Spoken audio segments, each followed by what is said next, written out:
Hi అండి. అందరూ ఎలా ఉన్నారు? Welcome to our channel Manasa and Krishna. ఇది day 2 in Goa vlog. Already Bengaluru to Goa and గోవాలో డే 1 వ్లాగ్స్ నేను ఆల్రెడీ అప్లోడ్ చేశాను మన ఛానల్‌లో. ఇంట్రెస్ట్ ఉన్న వాళ్ళు ఒకసారి డిస్క్రిప్షన్‌లో ఇస్తాను, చెక్‌ఔట్ చేయండి. నా ఫేస్ చూస్తేనే అర్థమవుతుంది కదా ఫుల్ అలసిపోయామని చెప్పి. మార్నింగ్ త్వరగా లేస్తున్నాం అండ్ ఈవినింగ్ కూడా లేట్‌గా పడుకోవాల్సింది వస్తుంది. ఎందుకంటే మేము ఇంటికొచ్చేసరికి మాకు ఆల్మోస్ట్ 10 అలా అవుతుందనమాట. సో, ఆ టైంలో మళ్ళీ మేము వచ్చి ఫ్రెష్ అప్ అయ్యి ఫుడ్ తిని పడుకునేసరికి మాకు 12, 1 అలా అవుతుంది. అండ్ మార్నింగ్ మేము 6:30, 7కి లేయాల్సొస్తుంది.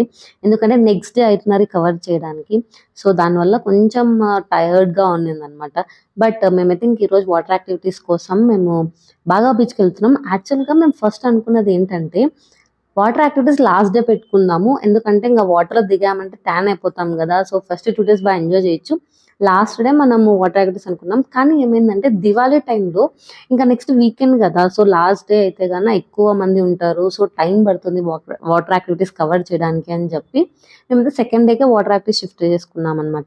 వాటర్ యాక్టివిటీస్ ఆల్మోస్ట్ అన్ని బీచెస్‌లోనూ ఉంటాయి. కానీ మేము నిన్న అంజునా బీచ్‌కెళ్ళాము. ఈరోజు మేము బాగా బీచ్‌కొచ్చామనమాట. నేను చూసిందేంటంటే ఫస్ట్ అంజునా బీచ్‌లో వాటర్ యాక్టివిటీస్ బానే ఉన్నాయి. కానీ నాకు బాగా బీచ్‌లో అయితే ఇంకా ఎక్కువ కనిపించాయన్నమాట.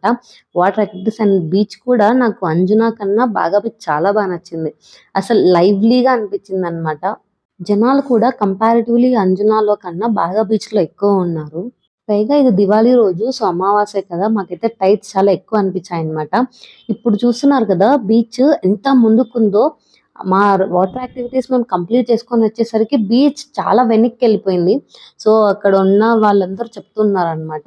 సో, ఎక్కువ జాగ్రత్తగా ఉండండి. టైడ్స్ వాటర్ ఎనక్కెళ్ళిపోతాంది. మీరు ఎంత ఎనక్కెళ్తే అంత ముందుకొస్తుంది. సో, ప్లీజ్ కేర్‌ఫుల్ అని చెప్పి చెప్తా ఉన్నారు. మేము రిటర్న్ వచ్చేటప్పుడు అబ్జర్వ్ చేసాం. ఫస్ట్‌లో ఏమో ఎంత దగ్గరకునింది బీచ్. ఇప్పుడేమో లోపలికెళ్ళిపోయింది అని చెప్పి. సో, మీరు వెళ్తే గాని ఒకసారి చూసుకొనెళ్ళండి. మా హస్బెండ్స్ వాటర్ యాక్టివిటీస్ కోసం మొత్తం బీచ్‌లో అంతా ఎక్కడ తక్కువ రేట్‌కొస్తుందని చెప్పి వాళ్ళు మొత్తం వెతుకుతున్నారు. నేను, అర్చన అయితే ఇక్కడ మొత్తం బీచ్‌లో వాక్ చేసుకుంటూ మీరెప్పుడన్నా రండి అని చెప్పి మేము అక్కడ కొంచెం రిలాక్స్ అవుతూ కూర్చున్నామనమాట. అక్కడ మొత్తం డిస్కస్ చేసి మేమైతే ఒక చోట కాంబో రైడ్స్‌కి పే చేశామనమాట. యాక్చువల్ ప్రైస్ వచ్చేసి పర్ పర్సన్ 1000 రూపీస్. మాకు వీడియోస్ కావాలా, ఫోటోస్ కావాలి అని చెప్పి మేము ఎక్స్‌ట్రా 200 పర్ పర్సన్ కట్టామన్నమాట. నాకు వాటర్ ఫోబియా ఉందనమాట. నేను వాటర్ రైడ్స్ కంప్లీట్ అయ్యేంత వరకు నాకు కొంచెం భయంగా అనిపించింది.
స్పీడ్ బోట్ మేము కంప్లీట్ చేసుకున్నాము. నెక్స్ట్ ఇక్కడైతే బంపర్ రైడ్‌కి వచ్చామన్నమాట. యాక్చువల్‌గా కాంబోలో వెళ్తే మొత్తం కలిపి 1000 రూపీస్‌కి వచ్చాయి. బట్ లిమిటెడ్ టైమ్ ఉంటుందన్నమాట. ఏ రైడ్స్ అయినా కూడా ఒక రౌండే చేస్తారు. అండ్ ఇక్కడది కొంచెం లోపల కూడా పిలుచుకొని వెళ్లరన్నమాట. దగ్గరగానే చేస్తారు. కానీ ఇంకోటేంటంటే మీరు కాంబోకెళ్ళండి. కానీ వాళ్ళు మిమ్మల్ని అడుగుతారన్నమాట. లాంగ్ ఎళ్ళాలా? లేకపోతే ఇక్కడే చాలా అని. ఒకవేళ లాంగ్ ఎళ్ళాలనుకుంటే ఎక్స్‌ట్రా 300 పర్ పర్సన్ చార్జ్ చేస్తారు. సో, అదైతే ఓకే అన్నమాట. మేము పారాసైలింగ్‌కెళ్ళాం గదా! అసలు ఎక్స్ట్రా 300 or 600 పే చేయని వాళ్ళని చూసాము. అసలు అలా పైకి పెట్టారు, 1 మినిట్ కూడా లేరు, మళ్ళీ కిందకి దించేశారు. సో మేమైతే లేదు, పర్ పర్సన్ ఎక్స్ట్రా కట్టేద్దాము అని చెప్పి ఎక్స్ట్రా హైట్ అండ్ వాటర్లో డిప్పింగ్ కూడా మేము అడిగామన్నమాట. సో అదైతే మాకు చాలా బాగా అనిపించింది. అండ్ అన్ని రైడ్స్కి ఏం అవసరం లేదు, ఈ బంపర్ రైడ్కి అయితే మేము లాంగ్ తీసుకోలేదు, ఎందుకంటే ఇక్కడ ఇదైతే ఓకే అని చెప్పి. అండ్ జెట్ స్కీకి నా హస్బెండ్ వాళ్ళ ముగ్గురు అయితే లాంగ్ వెళ్ళారు. నేను ఒక్కదాన్ని ఫస్ట్ చూద్దాము షార్ట్లో అయితే కన్నా ఎంత దూరం తీసుకెళ్తారు అని చెప్పి నేనైతే షార్ట్ తీసుకున్నాను. నేను వచ్చి వాళ్ళకి చెప్పాను అనమాట, వేస్ట్, మీరు లాంగ్ వెళ్ళండి అని చెప్పి. వాళ్ళ ముగ్గురు అయితే లాంగ్ వెళ్ళారు.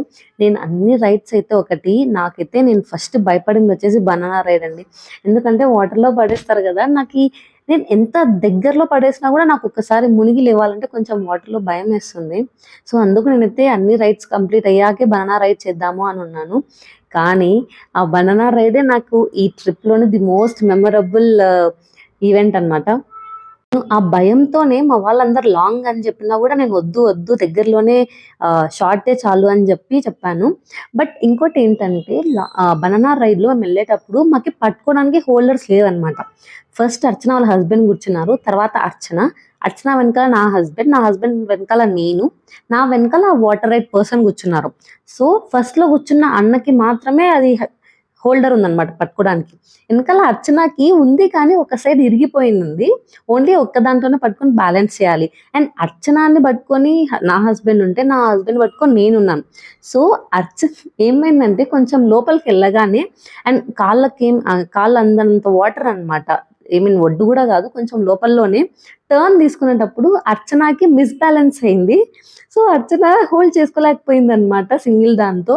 సో అర్చన పడింది. అర్చన పడడం వల్ల నా హస్బెండ్ పట్టుకున్న నేను, తనని పడడం వల్ల నేను కూడా పడిపోయాము. అస్సలు ఇంకా ఈయన అర్చన వాళ్ళ హస్బెండ్ ఒకటి ముందరికి వెళ్ళిపోయారు.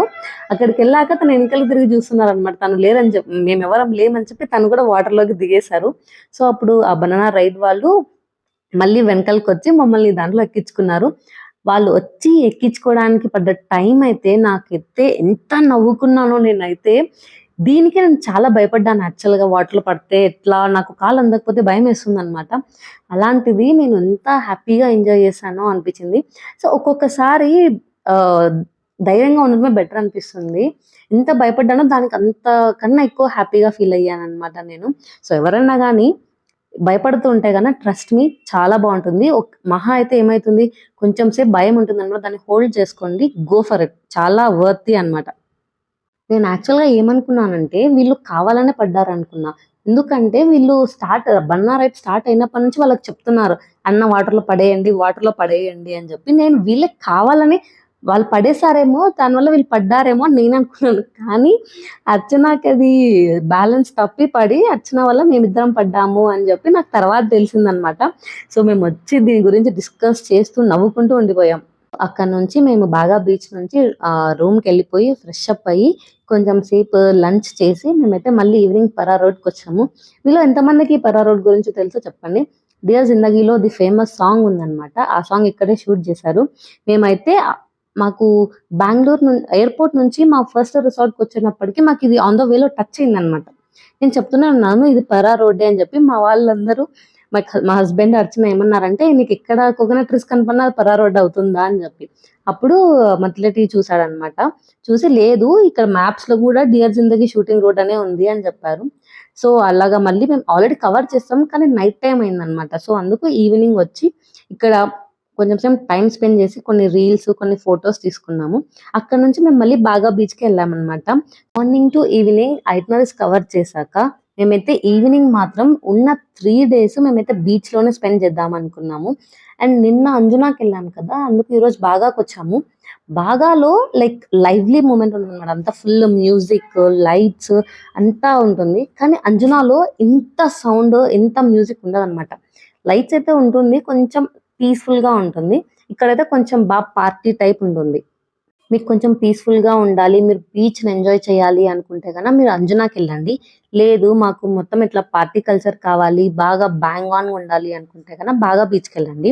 నైట్ టైం అయితే బాగా బీచ్ సూపర్ ఉంటుంది అనమాట. Full sound, music, like outdoor ఒక పార్టీ ఎలా జరుగుతుందో అలా ఉంటుంది అనమాట బాగా బీచ్లో.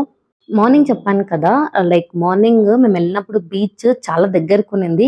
బట్ మేము రిటర్న్ వచ్చే టైంకి ఫుల్ ఎనక్కెళ్ళిపోయిందని జెప్పి, మళ్ళీ నైట్ టైమ్ ఎళ్ళాము. అక్కడైతే మళ్ళీ యాజ్ యూజువల్‌గానే ఉందనమాట. ముందుకే వచ్చేసింది బీచ్. అమావాస్య కదా! కొంచెం హెవీ టైడ్స్ ఉన్నాయన్నమాట. అండ్ కొంచెం డ్రిజిల్ అవుతా ఉండిందనమాట. ఎక్కడ వర్షం పడుతుందో అనిపిచ్చింది. సో, అక్కడ మేము కొంచెం సేపు అక్కడ కూర్చొని కొంచెం స్టార్టర్స్ అవి ఇవి ఆర్డర్ చేసుకొని తిన్నాము. ఎందుకంటే ఎక్కువ ప్రైజీ ఉన్నాయన్నమాట. సో, అందుకు లైట్‌గా తీసుకున్నాము. కావాలంటే రూమ్‌కెళ్ళాక ఆర్డర్ పెట్టుకొని హెవీగా తిందాము. ఇక్కడైతే లైట్‌గా తిన్నాము. అక్కడ కూర్చోడానికి ఏం తీసుకోకపోతే ఏం కూర్చొనివ్వరనమాట. సో, ఏదో ఒకటి తీసుకొని అక్కడ కూర్చొని టైమ్ పాస్ చేసి రిటర్న్ వచ్చేద్దాం అనుకున్నాము. పైగా దివాళీ కదా! అక్కడక్కడ క్రాకర్స్ అంతా పేలుస్తున్నారనమాట. సో, బాగా అనిపిచ్చింది. బట్ కొంచెం సౌండ్ ఎక్కువ అనిపిచ్చిందనమాట. సో, అందుకు మేము కొంచెం సేపుండి మళ్ళీ బీచ్ దగ్గరికెళ్ళి అక్కడ కొంచెం సేపు అలా నిలబడుకొని, అలా టైమ్ పాస్ చేస్తూ కబుర్లు చెప్పుకుంటూ ఉన్నాము. నెక్స్ట్ ట్రిప్ ఎక్కడికిద్దాము. ఒక్కొక్కరు ఒకటి చెప్తున్నారనమాట. నేనైతే నెక్స్ట్ నార్త్‌కెళ్దామని, అర్చనయితే లేదు నెక్స్ట్ ఇంటర్నేషనల్ ట్రిప్పే అని.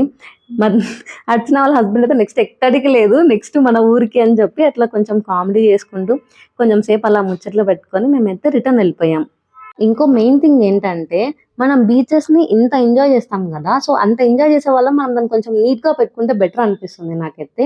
ఎక్కడ పడితే అక్కడ పడేస్తున్నారనమాట. సో, కొంచెం మనకి రెస్పాన్సిబిలిటీ ఉండాలి. దాన్ని మనం అంత ఎంజాయ్ చేస్తున్నప్పుడు దాన్ని నీట్‌గా పెట్టుకోవాలి అని జెప్పి. సో, మీరెళ్తే సో, ప్లీజ్ బీ కేర్‌ఫుల్ అనమాట. మీరేమైనా కొన్నవి కానీ ఏదైనా తీసుకుంటే డస్ట్‌బిన్స్‌లో పడేయండి. ఎక్కడ పడితే అక్కడ పడేయకుండా. అండ్ ఇంకా మేము రూమ్‌కొచ్చేసాక మేమైతే ఇది సెకండ్ రిసార్ట్ అన్నమాట. మేము ఫస్ట్ 2 డేస్ ఒక దాంట్లో ఉన్నాము. నెక్స్ట్ దాంట్లో ఉన్నాము. దీంట్లో ఫుడ్ అయితే చాలా అంటే చాలా బాగుండిందండి. దివాళీ కదా! మేమైతే వెజ్ ఆర్డర్ చేసుకున్నాము.